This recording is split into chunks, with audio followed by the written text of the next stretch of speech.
Europe और America ने मोहब्बत के नाम पर जिस गंदगी और गलाजत को फ़रोग़ दिया है, वही हिंदुस्तान में कत्ल और हत्या का सबसे बड़ा ज़रिया बन रहा है। इसी मोहब्बत के नाम पर बेगुनाह मर्दों की, कभी बेगुनाह औरतों की कत्ल हो रही है।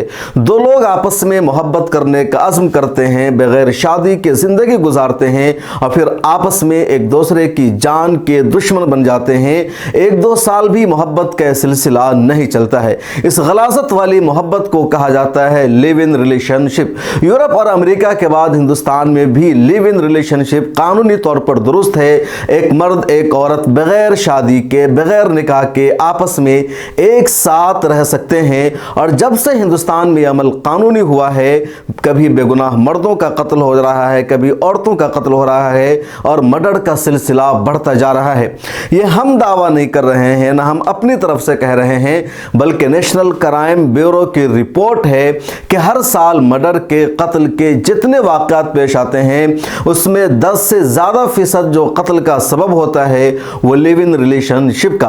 मर्द औरत, लड़का लड़की एक साथ आपस में बगैर निकाह के रहने का फैसला करते हैं।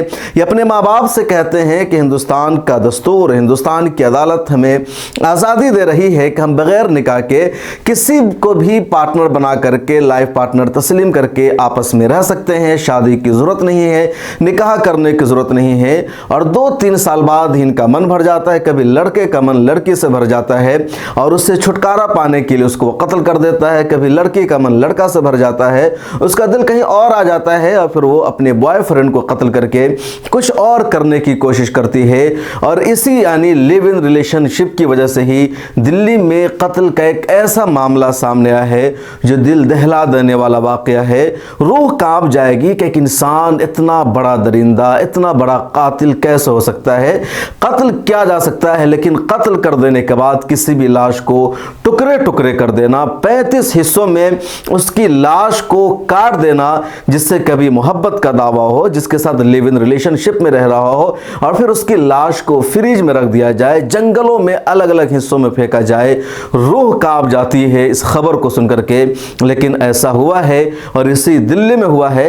पहले हम पूरी खबर बताते हैं, उसके बाद इस खबर का जो असर हो रहा है वो भी बताएंगे। खबर यह है कि श्रद्धा नाम की एक लड़की मुंबई में थी, कॉल सेंटर में जॉब करती थी। साल 2019 की बात है। उसी कॉल सेंटर में एक लड़का भी काम करता था जिसका पुणे में घर था और नाम है आफ्ताब अमीन पुणेवाला।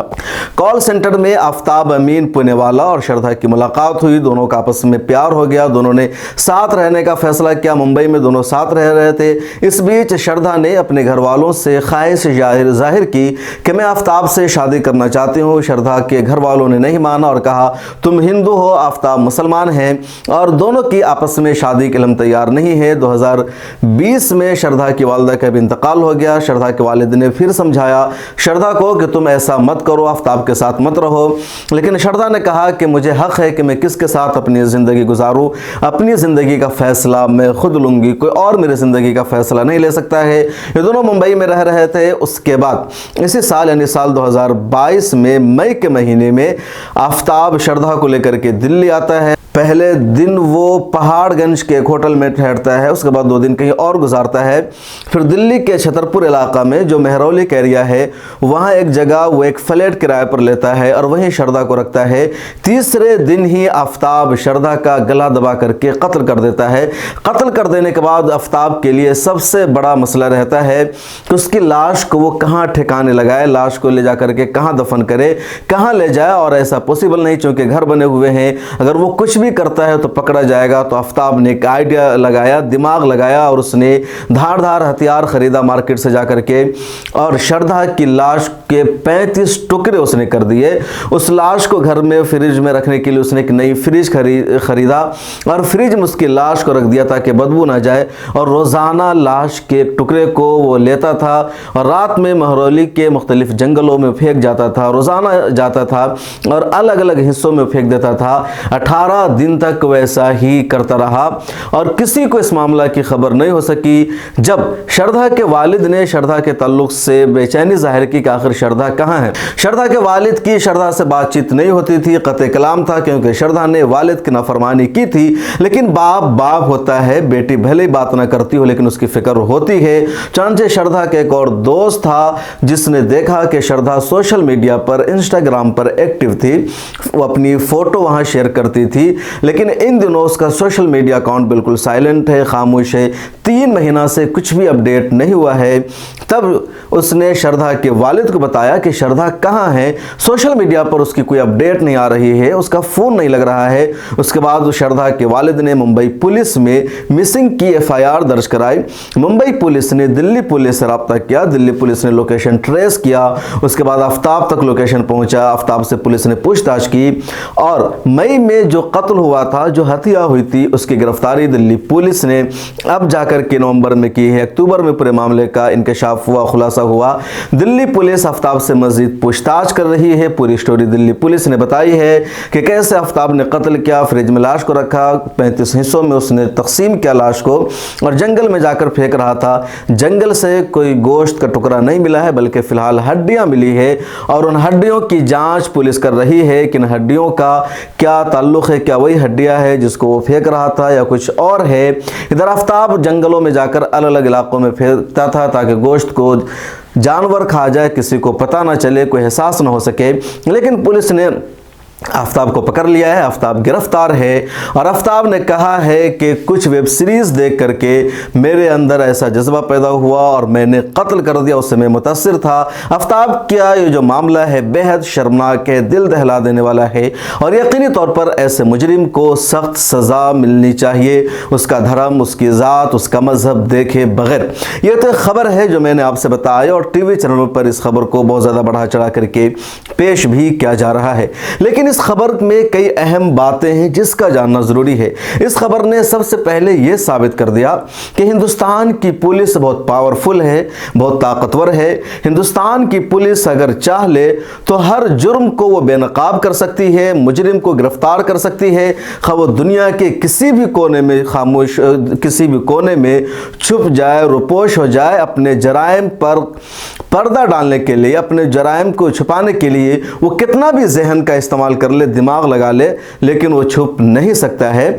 इसी मामले में देख लीजिए कि आफ्ताब ने 35 टुकड़ों में तकसीम कर दिया अपनी ही गर्लफ्रेंड की लाश को, फ्रिज में रख दिया, किसी को पता तक नहीं चलने दिया। उसकी बिल्डिंग में उसके जो पड़ोसी रहते थे उसको भी पता नहीं चला कि आफ्ताब ने क्या किया है। इसके अलावा कुछ दूसरी लड़कियां भी, कुछ दूसरे लड़के भी आफ्ताब के पास आते थे, किसी को एहसास नहीं हो सका और इस तरह उसकी लाश को उसने गायब किया, ठिकाने लगाया। लेकिन इसके बावजूद दिल्ली पुलिस ने पकड़ लिया, आफ्ताब को गिरफ्तार किया और पूरी कहानी तक पहुंच गई कि कैसे आफ्ताब ने हत्या किया है। तो पुलिस के पास ये ताकत है, ये कैपेसिटी है कि पुलिस किसी भी जुर्म को बेनकाब कर सकती है, मुजरिम को पकड़ सकती है। सवाल यह है कि पुलिस किस केस में ऐसा करना चाहती है और किस केस में ऐसा नहीं करना चाहती है। अब फर्ज कर लीजिए कि अगर ऐसा है, कुछ और मामला है, कुछ और भी जराइम हुए हैं, पुलिस में लोगों ने FIR दर्ज कराई है, अगर पुलिस उस मामले पर तवज्जो नहीं देती है, पुलिस एक्टिव नहीं है या पुलिस ये कहती है कि हम जराइम को बेनकाब करने में नाकाम रहे, मुजरिम का पता नहीं चल पाया, तो इसका मतलब है कि पुलिस के लिए नामुमकिन नहीं था, पुलिस ये काम कर सकती थी, लेकिन पुलिस ने नजरअंदाज किया है। अब यही मामला देख लीजिए, जो मिसिंग की FIR थी, लेकिन मिसिंग की FIR पर इतनी तवज्जो दी गई और यहां तक पुलिस ने किया, तो पुलिस की कैपेसिटी को, पुलिस की जहानत को, पुलिस की ताकत को बताता है कि हिंदुस्तान की पुलिस के पास पूरी कैपेसिटी है जराइम को बेनकाब करने की और पुलिस ने काम किया है, जिसके लिए इंडियन पुलिस काबिल तारीफ है, दिल्ली पुलिस काबिल तारीफ है। लेकिन हर जुर्म के साथ पुलिस का यही रवैया होना चाहिए। इसी से दूसरी बात यह समझ में आती है इसी न्यूज़ से कि जुर्म जुर्म है और जुर्म करने वाला पकड़ा जाता है। अब लाख दिमाग लगा ले, नित नए तरीक़ों को ईजाद करा ले, जहन के खुराफात के इस्तेमाल करें कि आप कोई जुर्म कर लेते हैं और आप सोचते हैं कि जुर्म करके हम बच जाएंगे अपनी हरकतों की वजह से, अपनी जहानत की वजह से, तो आप कानून से नहीं बच सकते हैं। पुलिस का हाथ आप तक पहुंच करके रहेगा, इसलिए जुर्म मत कीजिए।